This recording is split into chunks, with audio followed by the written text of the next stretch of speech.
Nesta semana, os alunos são convidados a apresentar, com algum detalhe, o problema que será abordado na disciplina. Cada grupo deve expor brevemente qual o problema que pretende tratar e as informações já coletadas a respeito. Verifique, junto a seus professores, se é necessário preparar algum material expositivo ou não. Crie um material breve com todas as informações que puder apresentar. Em seguida, na aula, é apresentado um material sobre elaboração de relatórios técnicos. São abordados conceitos sobre o conteúdo desses documentos e orientações para sua produção. Também são apresentados modelos, templates, que podem ser utilizados no contexto da disciplina, além de cuidados a serem tomados na criação dos relatórios. Comunicação é um conceito fundamental na evolução de qualquer sociedade. Diversos meios são utilizados para realizar a comunicação, como a fala, a escrita, vídeos, linguagem de sinais, entre outros.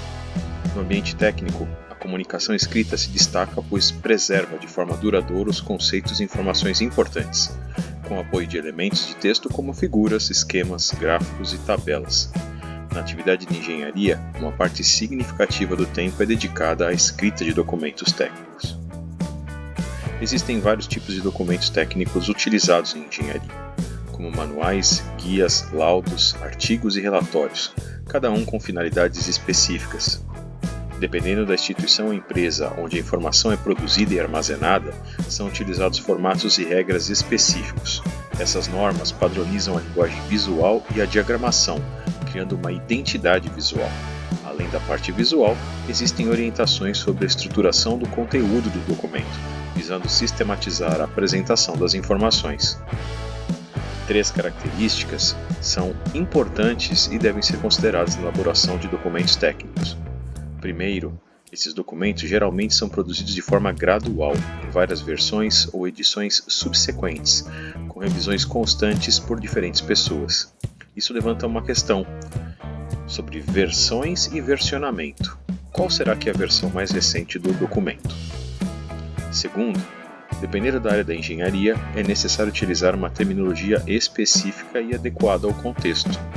Essa terminologia deve ser consistente e capaz de ser traduzida e entendida em outros idiomas. Isso levanta outra questão sobre a tradução dos documentos. Será que eles serão compreendidos, inclusive em outras línguas? Terceiro, como a intenção dos documentos é disseminar o conhecimento, é essencial que eles estejam bem organizados, com texto acessível, distribuição adequada, autoria identificada e que seu conteúdo seja facilmente encontrado na internet, em bibliotecas ou bases de dados. Isso levanta uma questão sobre a indexação dos documentos e suas informações. Como que o meu documento pode ser encontrado? Será que o público-alvo terá acesso a ele? O curso de Introdução à Engenharia Elétrica exige a entrega de 2 relatórios técnicos. O primeiro é o relatório parcial, entregue ao final da aula S5. No final do semestre será entregue o relatório final. Esses relatórios podem ser evolutivos, ou seja, a versão final pode ser uma melhoria do relatório parcial, incorporando alterações e novas informações sobre o desenvolvimento do projeto. Em termos de conteúdo, um documento técnico inclui diversos elementos textuais, como capítulos e subcapítulos, mas também importantes elementos não textuais, como figuras e tabelas. Esses conceitos podem ser vistos com detalhes no Guia de Teses e Dissertações da Escola Politécnica da USP, disponível no E-Disciplinas. Esse guia apresenta diretrizes para escrita no ambiente acadêmico da nossa escola.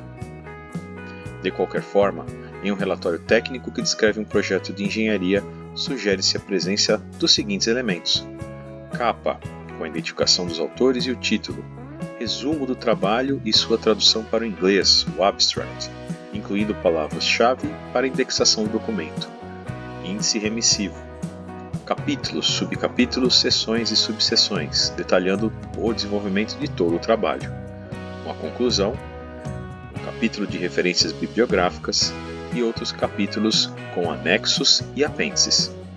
Aliás, que tal perguntar para o seu professor a diferença entre um anexo e um apêndice em um relatório?